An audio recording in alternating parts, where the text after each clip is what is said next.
This episode of Harvey Brownstone Interviews is brought to you by the Harvey Brownstone Talk Show Blend Coffee, available at hollywoodblends.com. Everyone's saying it's the best coffee they've ever tasted. Why not give it a try and see for yourself? Hello, everyone. I'm Harvey Brownstone, and today's special guest is a member of Hollywood royalty. She's the youngest child of the most beloved vocalist and entertainer of all time, Frank Sinatra.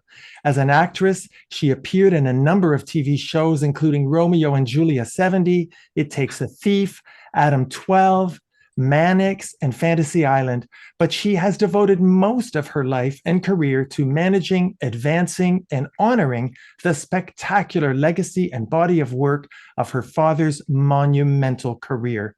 She was the executive producer of the fabulous star-studded TV special Sinatra 75, The Best Is Yet to Come, celebrating her father's 75th birthday. She also executive produced the highly acclaimed miniseries Sinatra, which was nominated for 9 Emmy Awards and won 2, in addition to winning a Golden Globe Award for Best Television Miniseries. And she served as executive producer on the TV movie Young at Heart, and was a producer of the 2004 remake of the movie The Manchurian Candidate. In addition, our guest has been instrumental in a number of initiatives and projects which have kept Frank Sinatra's historic contribution to pop culture relevant and current, such as establishing the Frank Sinatra Hall at the USC campus, arranging for her father's film, TV, and audio tape collection to be donated to the UCLA archives, and orchestrating a terrific Grammy Museum exhibit called Sinatra, an American Icon, which toured across America. She's been involved in bringing us wonderful multimedia concert productions at Radio City Music Hall and the London Palladium, as well as the Twyla Tharp dance extravaganza, Come Fly Away, which had hugely successful runs on Broadway and in Las Vegas. In her role as senior board member of Frank Sinatra Enterprises, which manages the licensing and usage of her father's name, likeness, recordings, and films, she's been a tremendous support in the creation of the Emmy-nominated 2-part HBO documentary, Sinatra, All or Nothing at All. She was instrumental in the launch of the immensely popular Seriously Sinatra channel, which is channel 70 on Sirius XM, as well as the iconic Sinatra Bar and Lounge in Nashville, and the exciting new show, Sinatra the Musical, which made its world premiere last year in England. And if all of that weren't enough, she wrote a highly compelling, insightful, and poignant memoir, a New York Times best-selling book entitled My Father's Daughter, a Memoir, which was revised in 2015 to commemorate the 100th birthday of her father. I'm delighted and honored to welcome Miss Tina Sinatra to our show. Tina, thank you so much for being here. Harvey, I'm so impressed with myself. I hardly know what to say. I bless you and thank you for all of that wonderful information, some of which I hoped had been buried like a doggy bone, but I guess not. No, and there's nothing worth burying. I have to start by telling you that of all the books out there about your dad, I found yours to be the most emotionally heart-wrenching because you took us behind the scenes. You let us get to know not only Frank Sinatra, the brilliant entertainer, and Sinatra, the family man, but also Frank Sinatra, the somewhat tormented human being. Tell us what inspired you to write that book. Well, I thought that someone closer inside should do something. And I quite honestly, I've never said this publicly, I priced myself so high that I thought it would go away because it was a dichotomy within myself. Do I do it? Do I not? I fumbled with it for quite a while, but David Rosenthal and Michael Korda, then both at Simon & Schuster, said, "You're nuts if you don't do this," because they knew so much of what I had to tell. And the people say, I'm glad I did it. It was cathartic. And it really was. It was really good to spill a lot of it out because there was a great deal of inside pressure that came from, I call them the interlopers. You know, it got complicated. I can talk about it as much as you want, but it comes out all right because we all were a tighter and stronger family, which I think is quite Italian when you think about it. And really nobody at the end of the day could break us apart, but it was tough going for a while. I could tell from reading it. And before we delve into your life with your dad, I have to take a moment, Tina, and pay tribute to a person who shines through in your book so brightly. And that's your dear mother, Nancy, whom we lost in 2018. You said that although she was terribly hurt by your father's decision to end the marriage, she was incredibly strong, resilient, sensible. She never stopped loving him and giving him exactly what he needed in his life, which was constancy, adoration, total belief in him. She was a truly remarkable human being, wasn't she? I think she was the most remarkable woman that I ever knew. I worry I didn't tell her that enough. We have to tell our parents when they're being dummies, you tell them too, but when they're not, she gave us a path to follow, put us on a path. And she lacked guile, she lacked anger that I could not find it. If it was there, it was very shielded, very guarded.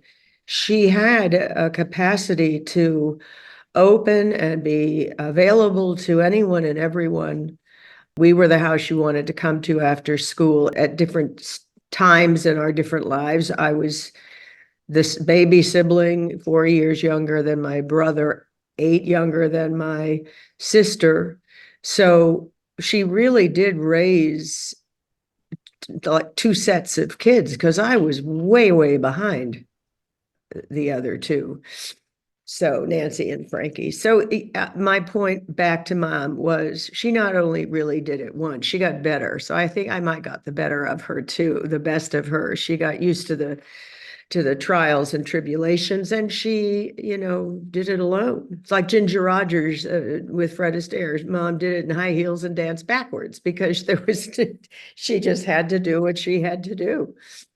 Well, I must tell you, Tina, as a retired family court judge who saw the worst behavior imaginable by divorced parents, I'm so impressed that your parents did their best to create a positive family atmosphere even after they separated.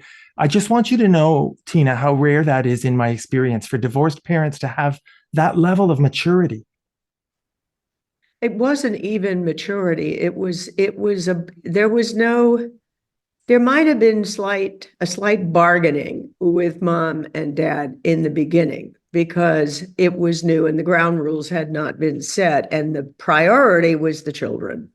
So it was decided, I'm sure, or maybe not even necessary to discuss, we will not denigrate or assume any fault on any other person other than you and me, and we don't have to share that with the kids either. But you be there and don't let me down. And when he was too far away for too long, she let him know it. I know that because I would hear it as I got older. Remember, Dad left when I was 6 months old. So I had none of the camaraderie of the family in the beginning.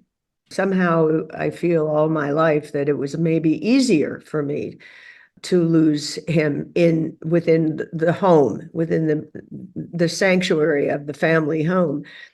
But before he left us, he was traveling all the time anyway. So I'd have to wait and get to know him later in our own way. And as I said, I was pretty much an only child for a lot of that period.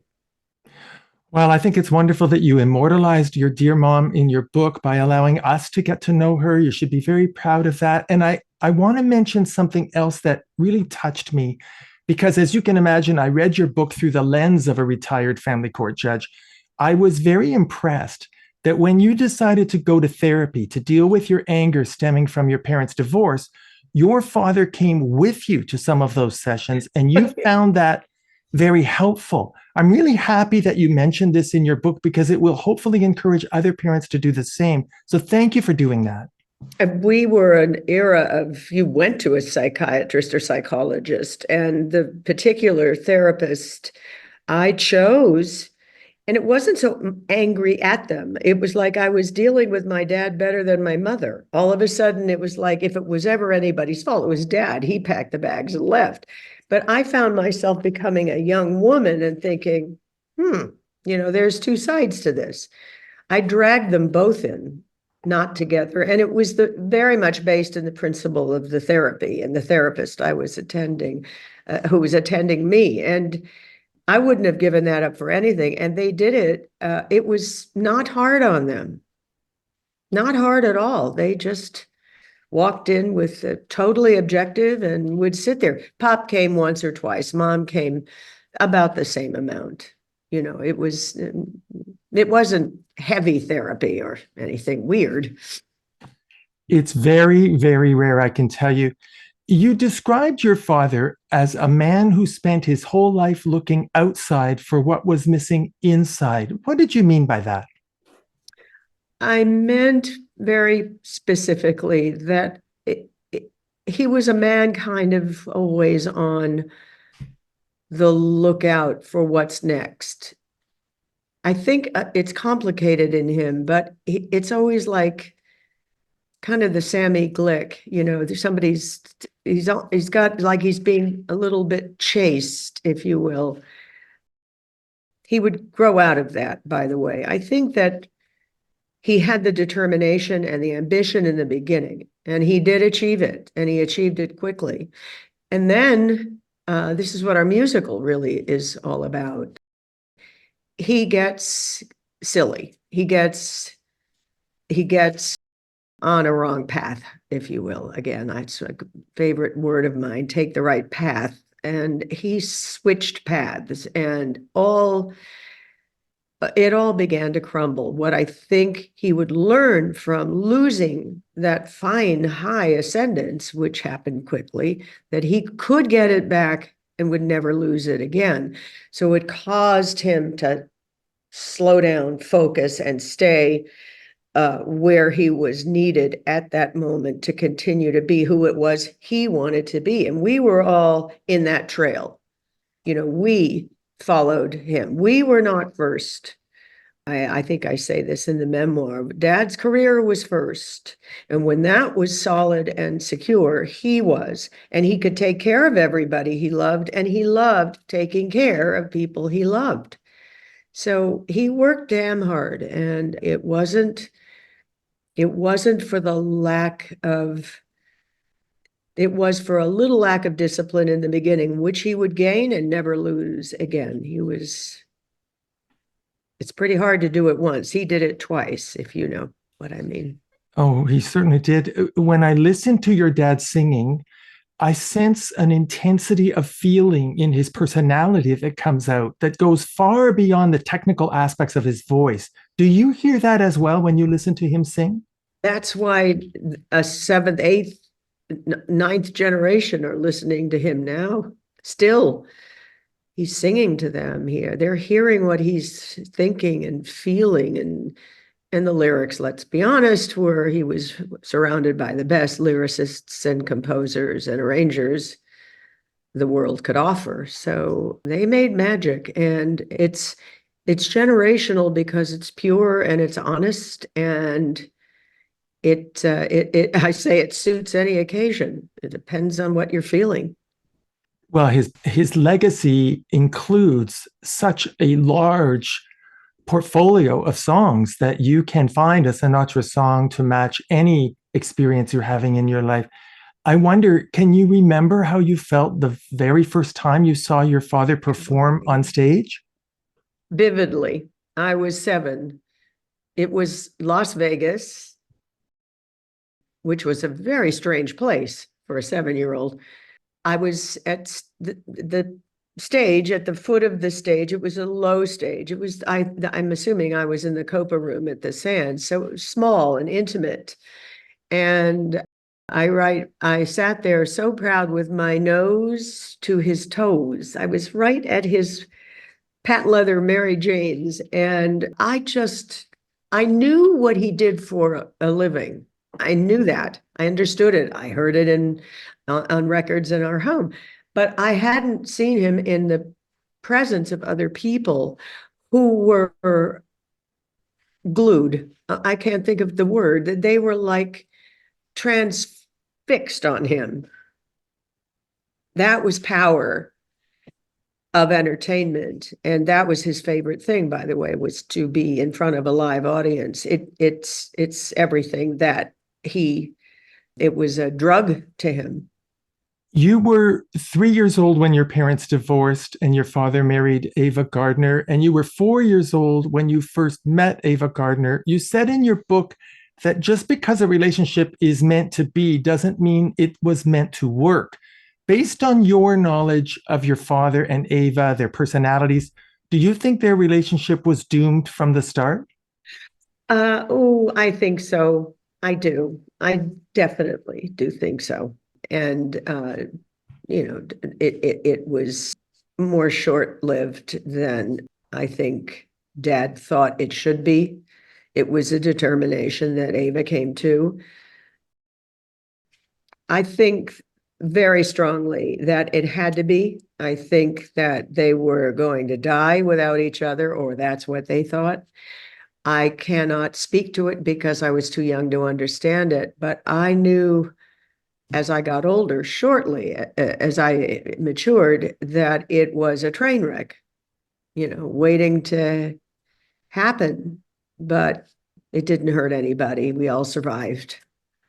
I understand that you maintained a friendship with Ava Gardner even after the divorce. Can you share any memories of your time with her?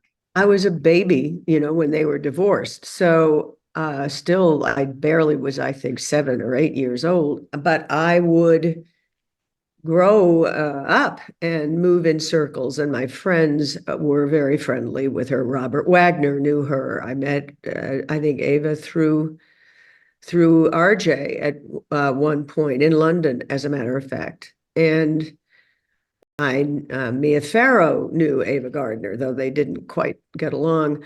Wherever I mixed in New York or London, somehow Ava would be there, and I'd grow to know her and like her. One very quick story in New York. I was just out of high school. We had an apartment at 72nd in the East River, and I called Dorothy Ullman, who you and Charlie talked a lot about. I noticed, long time assistant of Frank's, and I said, I called her Dodo. I said, Dodo, can I come in for 2 nights? I want to see a play and I'll leave right away. And I don't think Dad's going to be there. She said, sure, but Ava's there. I said, great.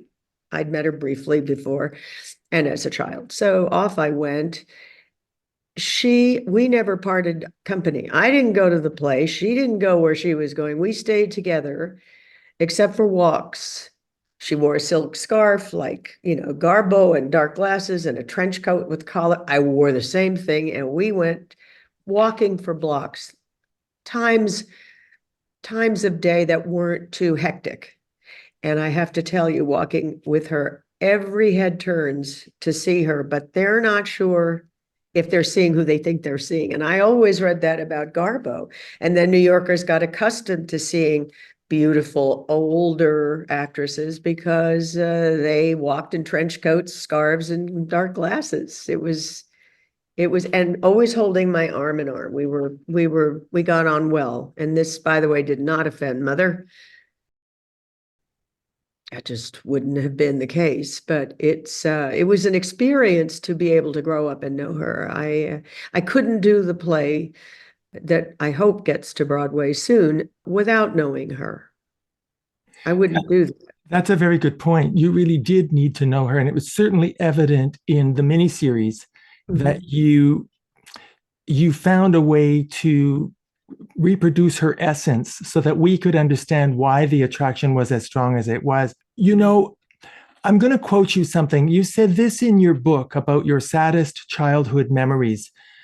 Each of Dad's visits was an emotional parabola, the eager anticipating of his arrival, the giddy joy of his company, a swelling apprehension as his departure grew near, and the dull, aching void he left in his wake. We were always building up to goodbye.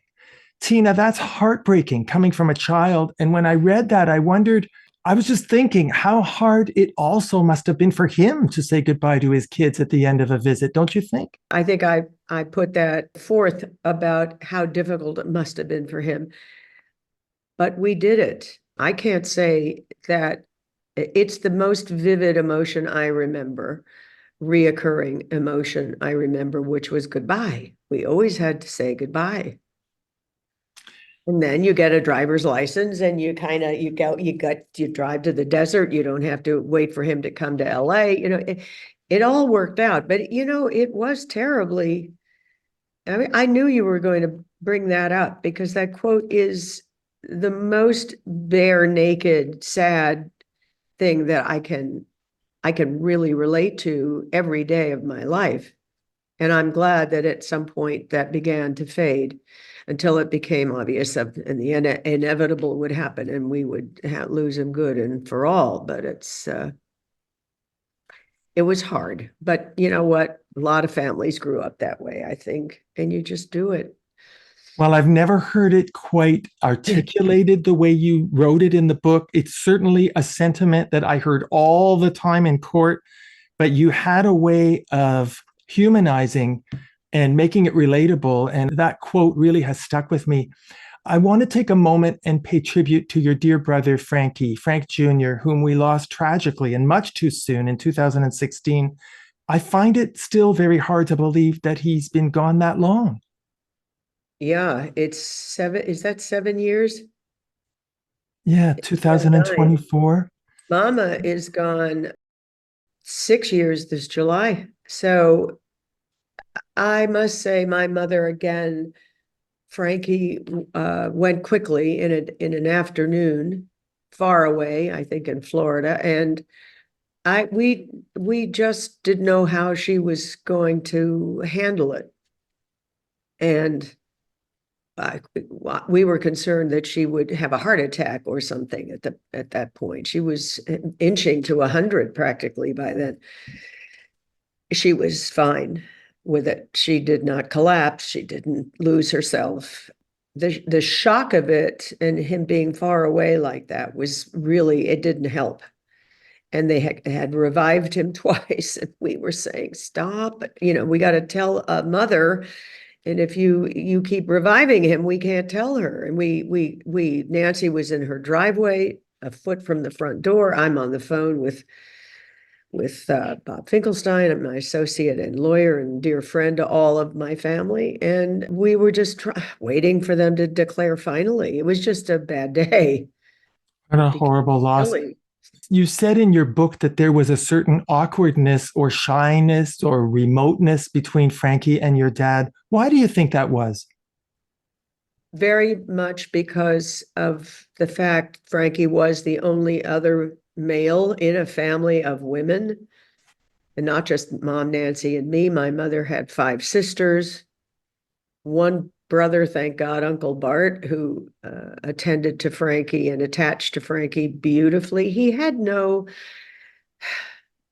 was 4 when Dad left home. That's a bad age, and hadn't had a great deal of time with him. And what they had was as close as father and son could be.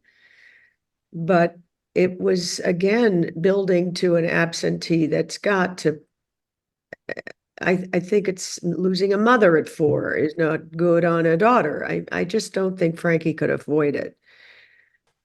And it was something Mom was aware of and Dad as well. But those were the years when Dad was not really as free and available as he would become as he found his footing again and success and settle down emotionally and get with, I was going to say with a better writer woman for him, but I don't know that he did that.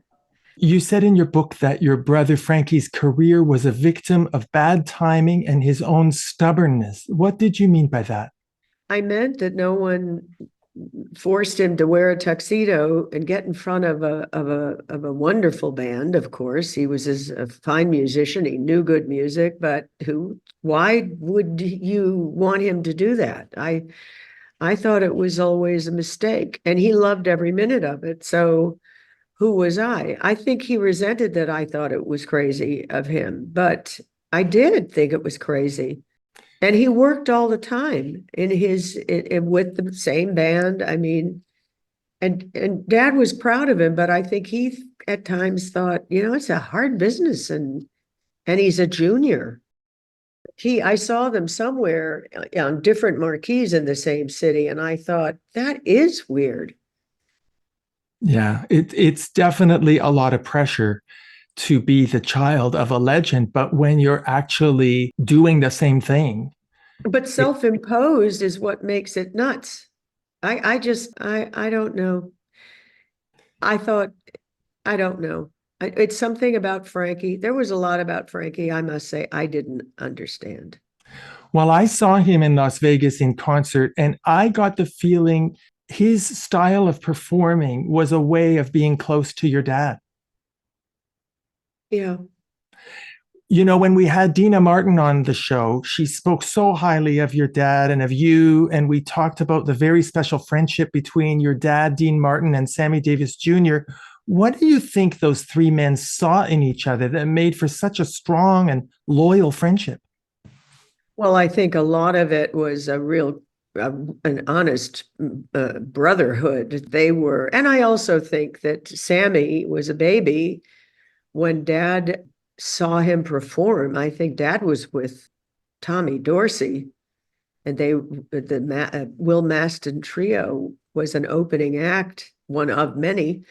And Dad thought, oh, I'm going to keep my eye on this kid. He loved him, and they were best buds.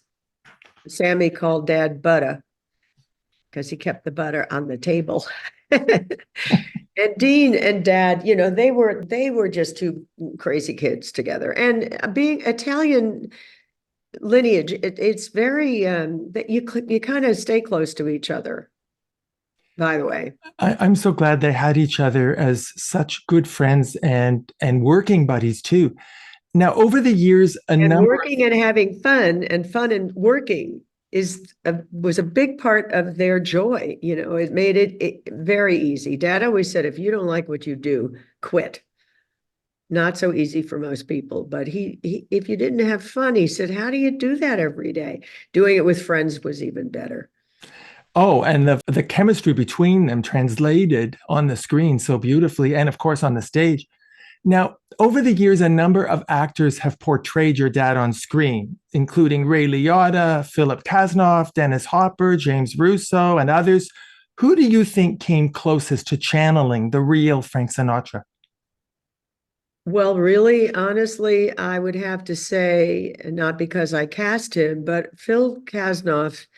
And Phil Kasnoff's audition, it was a taped audition. He had this, and I compare this also to Matt Doyle, our current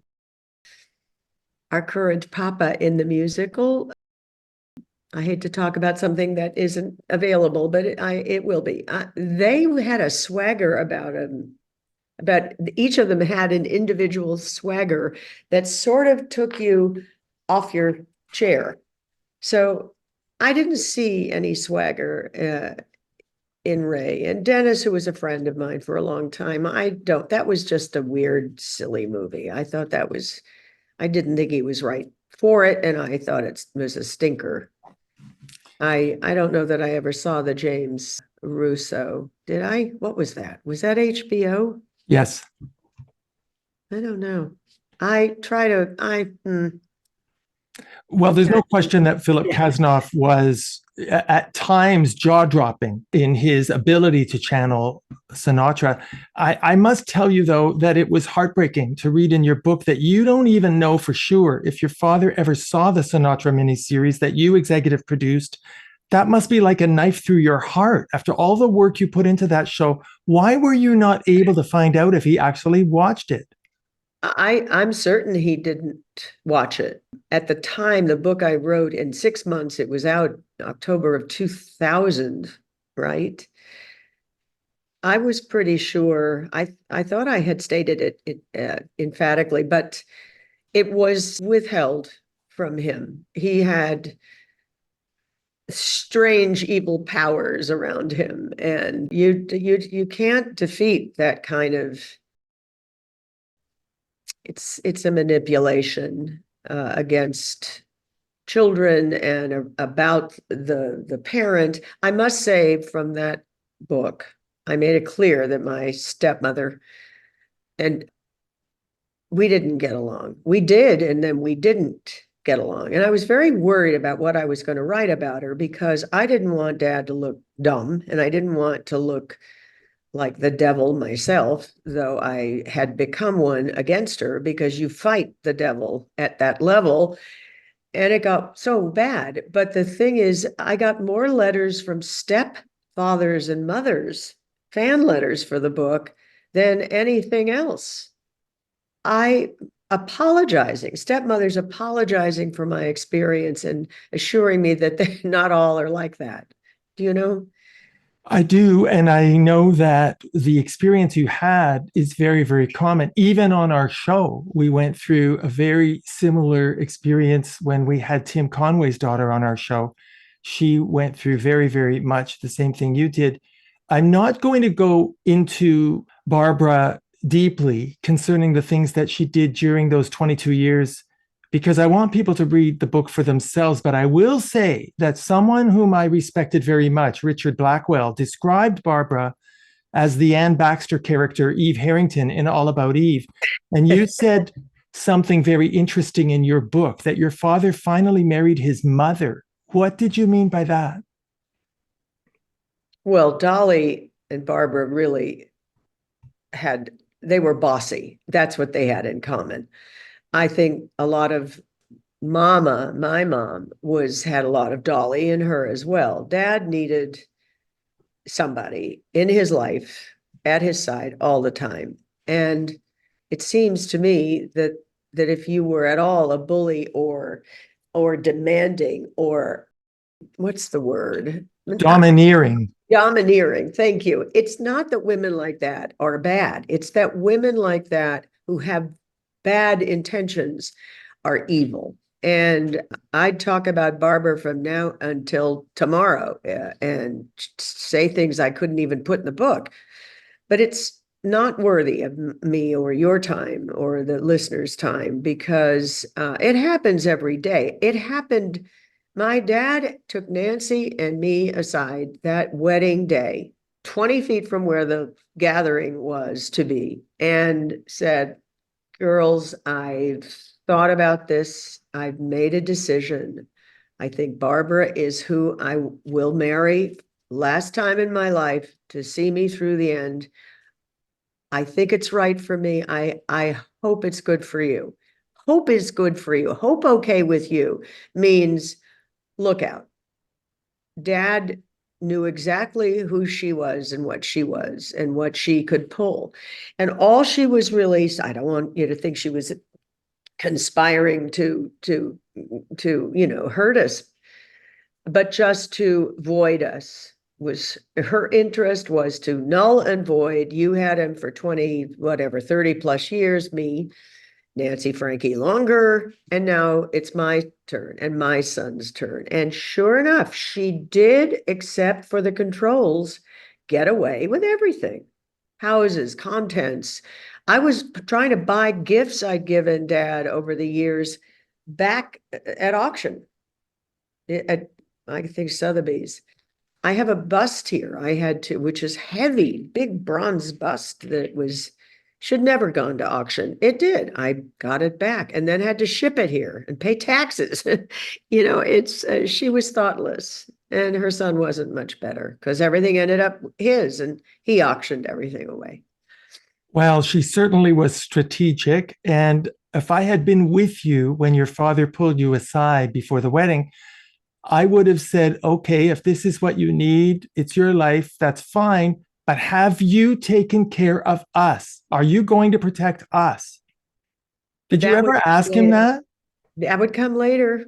It wasn't the right opportunity. I mean, the judge had walked in the house, gave it to us, this tip, 10 minutes before they stood side by side. Remember, this is a woman who would then, in years to come, annul his marriage to Mother, which is impossible. The Vatican doesn't do that. Not to mention he'd have 3 kids who really aren't who they think they are. If the Vatican did do that, that's what it would mean. It's a very intense term, and most people thought it was true. Well, I think that in your book, you certainly opened our eyes because the public's vision of Barbara Sinatra publicly at every event that was televised was this doting, devoted, loving, very sweet woman. So Oh, you yeah. certainly showed us what was really going on. You know, on March the 2nd, 1994, your father received a Legend Award at the Grammys. I remember that night like it was yesterday. It was really heartbreaking watching his acceptance speech. And I'm wondering what was going through your mind during that speech? That he shouldn't be there giving that speech, that he should not have been working the prior 2, 3 years. But again, she wanted him earning. I think there's a manager at the time, he was pushing from behind. They were both propping Pop up. That had a lot to do with my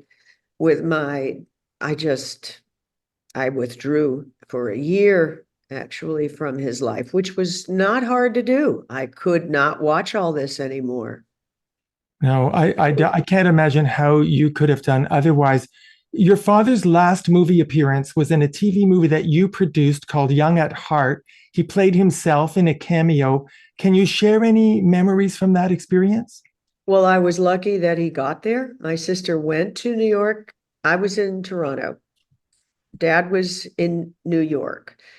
The tricks that were played on me and the company and the cast and so on, a lot of people waiting one day on the miniseries set that he would be coming on a press day, and everybody would get to say hello and have pictures taken with him. He never showed up. I had to tell my cast and crew and Warner's and CBS, because everybody was gathered to meet him. Sorry, he's not coming. He doesn't feel well.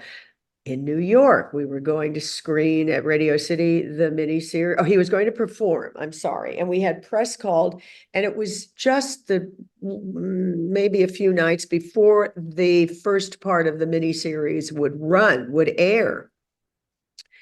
Sorry, he's in bed. He's not feeling well. I walked from the Regency Hotel down Park Avenue to the Waldorf Towers, got in that elevator, opened the door to the foyer, the beautiful floor that was Cole Porter's apartment, that beautiful checkered floor. I remember thinking, and I made a right into his bedroom, and I stood at his bed and said, "You're not doing this to me again. You can't do this to me. The press have come in from all over the country."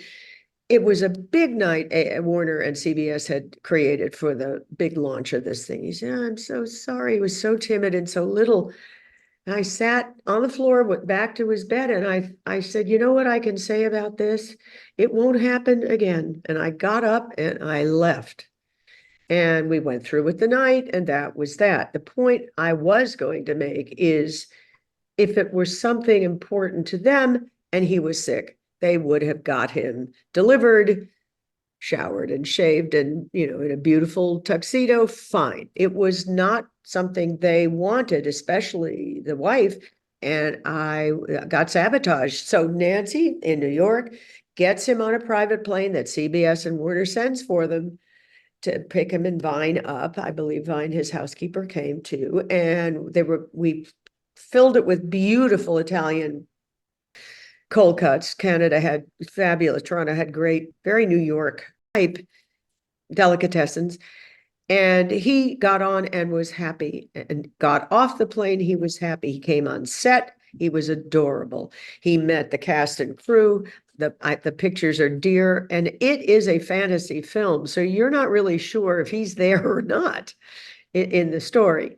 But because he's Olympia Dukakis, the star, gets to hug and kiss him, it's real and it's sweet. So he came and he went, and it worked. But Nancy went to New York to get him there, because it could have been kiboshed at any time.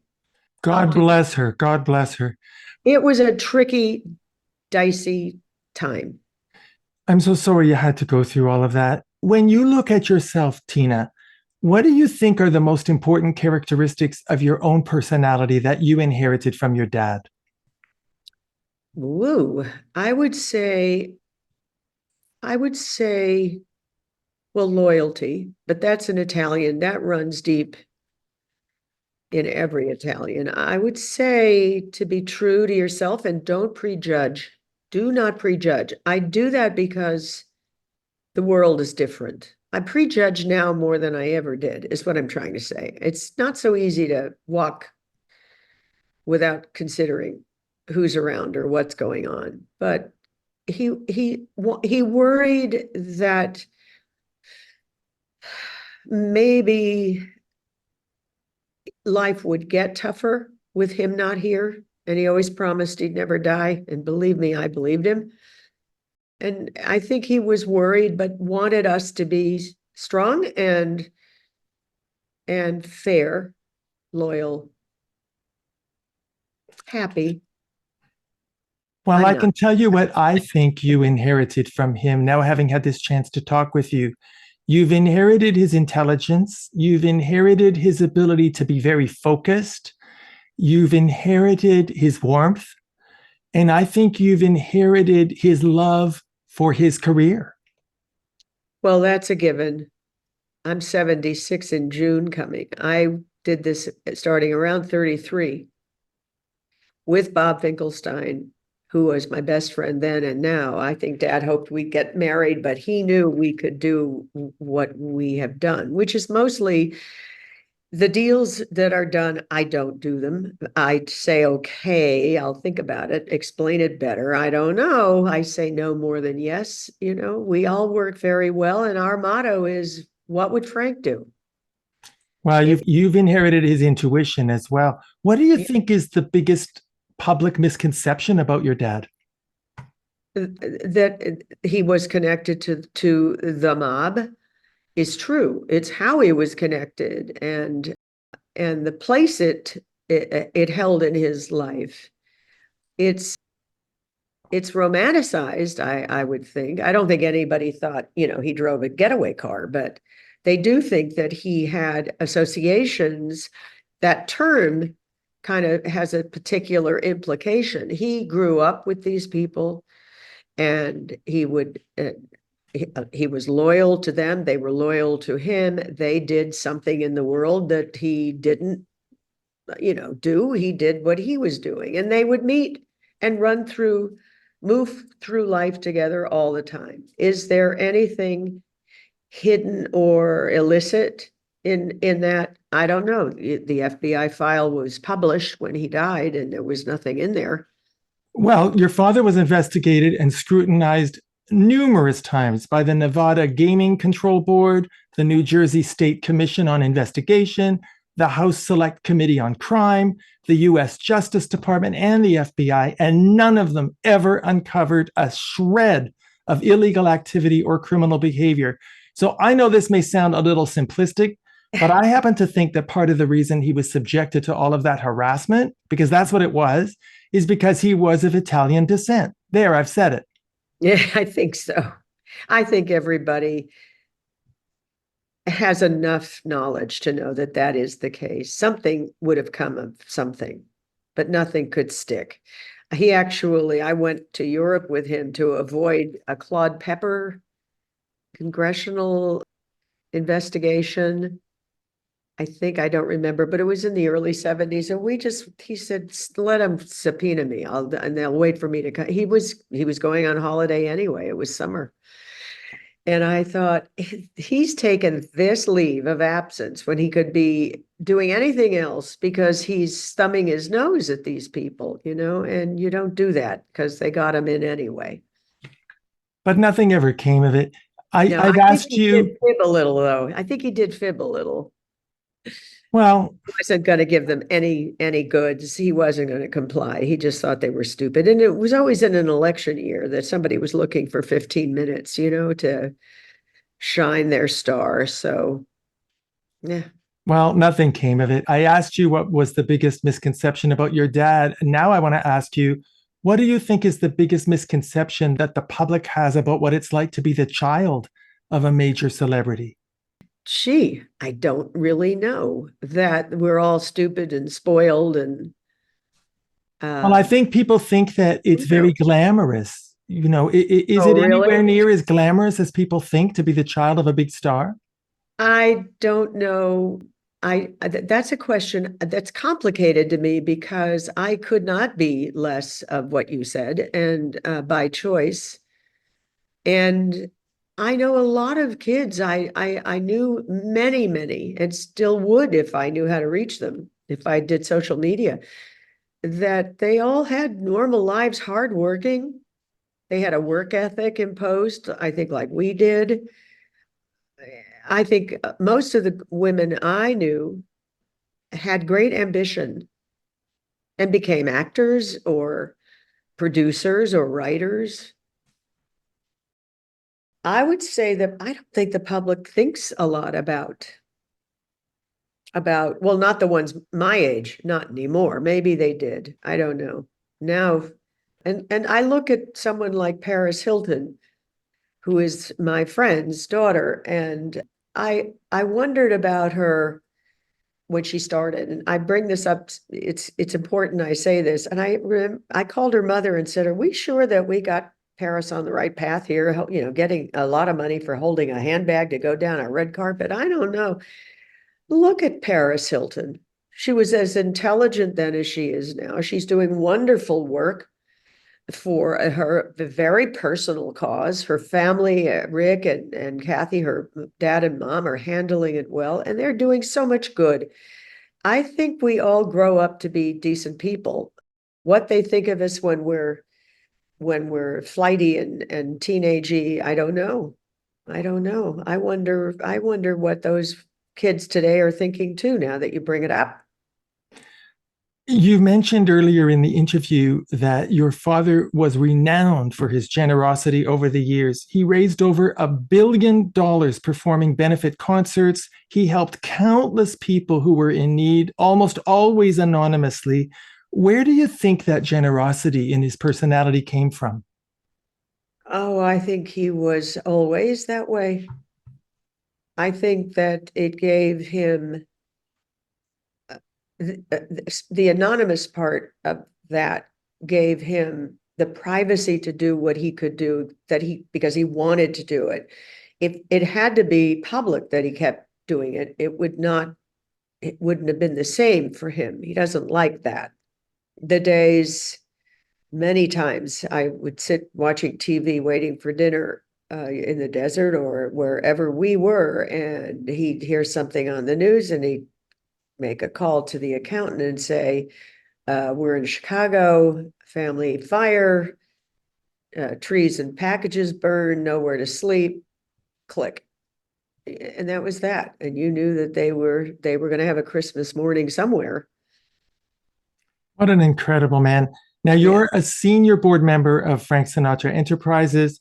Part of your job is to authorize the licensing of your father's name, likeness, and recordings. I want to get your reaction to two of my all-time favorite Frank Sinatra merchandise items. The Frank Sinatra neckwear collection, which for people who may not know, it's a set of beautiful silk ties with designs from Frank Sinatra's abstract paintings. And there's also a terrific coffee table book featuring his paintings called A Man and His Art. Don't you just love those two things? Well, I certainly do. I did the foreword for the book. Once we had done the book, we met a tie manufacturer, and I sent him the book. He wanted to do something. And sadly, we got many, but they're wider now than ties are. But trust me, Harvey, you're going to get some. And I went through the book with him, and I named the paintings, I believe, in the book. So the ties have the same name as the paintings. We had more ties than there were pieces in the book. And it's well cased in a storage area, and we only have about 1,000 of them or more left. But yeah, Please save me one. I'm going to send you 3. I'm thinking, Oh, Tina, I so appreciate that. no, my pleasure. So when you hear your dad's voice or you watch one of his movies or concert performances on TV, what goes through your mind? Well, it washes through. It's just him. and I'll think of something, It's when he was first gone from us, everything was all Frank. And that gave me tremendous, it was embracing for me. Nancy couldn't look at him or hear him. I couldn't hear him enough and see him enough. It was just a different attitude. But it's always fun when you're somewhere and you hear him over the dim of the dinner chatter, and somebody else does too. And I look at them and they're looking at me to see if I respond to it. And I don't. I just sort of say hi to Dad. I'm thinking of him in the moment. I'm glad that that brings you some comfort to know that the whole world still loves him so much. I want to take you back to May 13th, 2008, when the United States Postal Service launched the Frank Sinatra postage stamp. That must have been a very, very special day for you and your family. It was a special day, but not as special as the 3 years earlier when we got the call that they wanted to do Frank as a stamp. It was like, we wondered about this. It was 10 years later, but it was 3 years minus. You can't be a stamp for 10 years or something like that.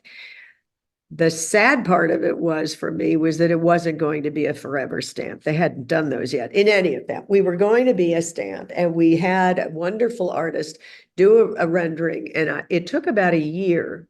And the postmaster, I just got his book on stamps. I wish I could hold it up to you. He just published it. He brought it with him. They came to see us once, then they came back with the artwork, and we didn't grimace, but it was not perfect. And they didn't think so either. It was 3 lovely people from US Postal Service come to us to talk about if we liked the artwork or not. It was like dying and going to heaven. I could hand it to Dad. I was so excited.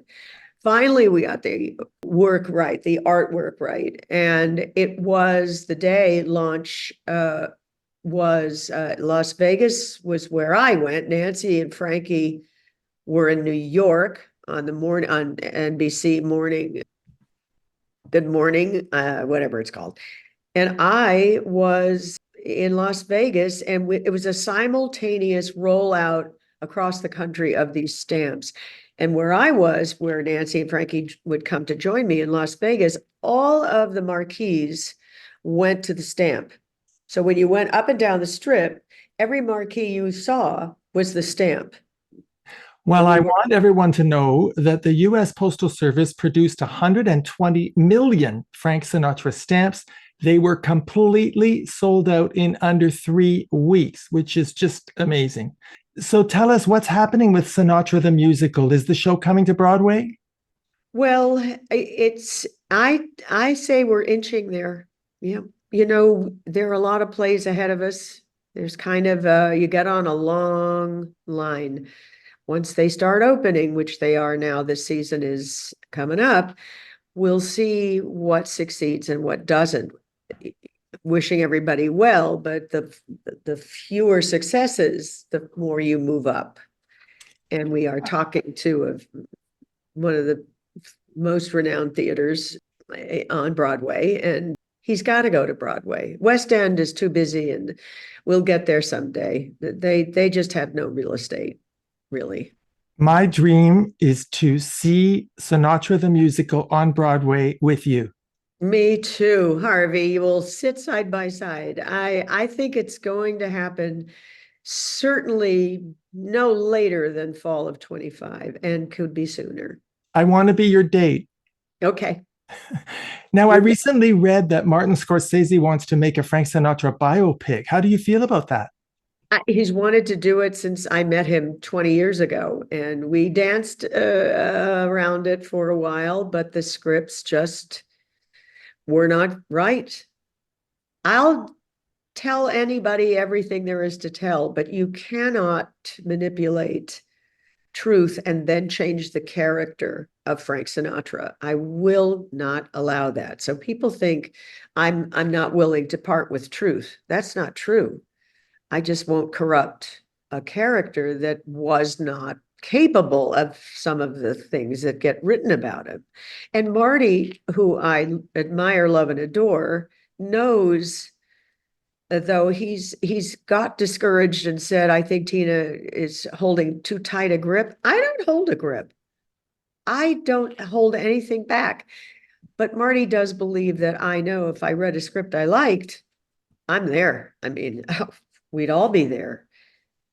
And Well, you proved it because you did issue a miniseries that you executive produced. So you clearly are prepared to allow a biopic if you agree that the script reflects the truth. Well, but that was network commercial television 30 years ago. The rights just reverted back to us, by the way, from Warner Brothers Television. But the point with Marty is Marty's going to make a Marty Scorsese film.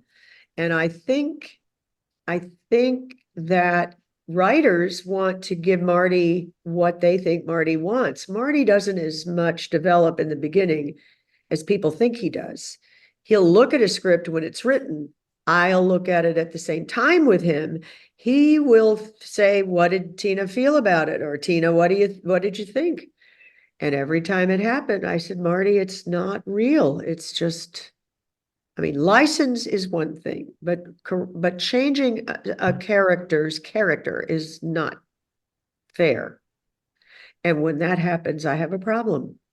Are you okay with Leonardo DiCaprio playing your dad? He's talented. I think it is, by the way, about Frank and Ava. It is our play because the original writer of our musical wrote the script that Marty bought. I don't think he's the writer on the future film anymore, but it stems from the musical. I'm not offended by that. I did not like that script, obviously, or the writer would have stayed on. But is Leonardo right for it? I have to say, he's an actor. He can do anything. Our cast, our Matt and Phoebe, who plays Mama, and Anna, they're the appropriate age. Yeah, I think I don't know that it matters. I don't know, Harvey. It's Marty's picture. Well, I know one thing. We haven't read it yet either, by the way. When he's ready, he's going to send it. And you can't everybody's very anxious to know about it, but I know one thing, knowing you, it's not going to get made unless you're satisfied that it reflects the truth. And I think all of us Sinatra fans really respect you for that. Well, Tina, I have only one more question for you, and it's this. I know you believe in destiny. You're a very spiritual person. You said in your book that in our souls, we all choose our parents. So my question to you is, have you been able to figure out why your soul chose the parents you had?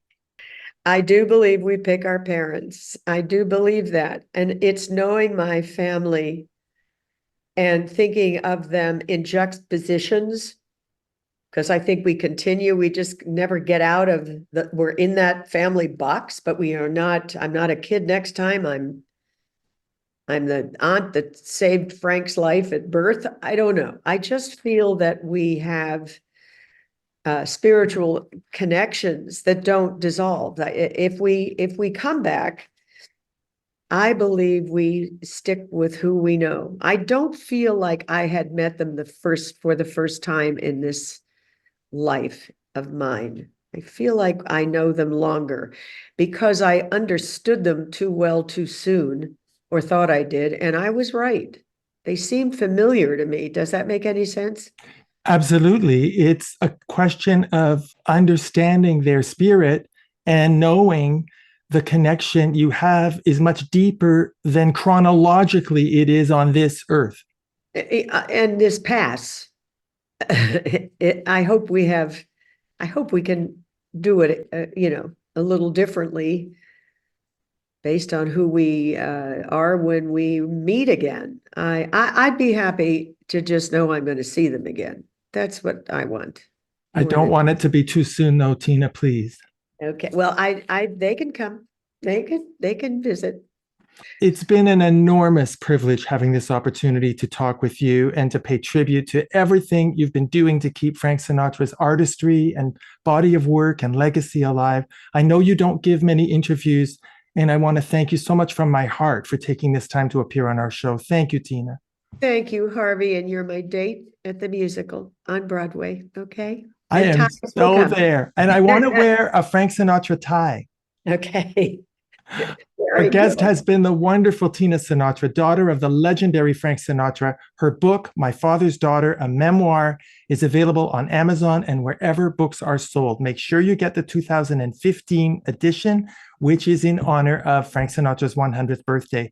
For more information about Frank Sinatra and all of the exciting projects coming out from Frank Sinatra Enterprises, please go to the official website, sinatra.com. My name is Harvey Brownstone. Thank you to my producer, Steve Silver, my director of programming, Robert Monaghan, my PR directors, Eileen Shapiro and Jimmy Starr, and my entire team at the XPTV1 network in the UK. Thank you all for joining us. See you next time.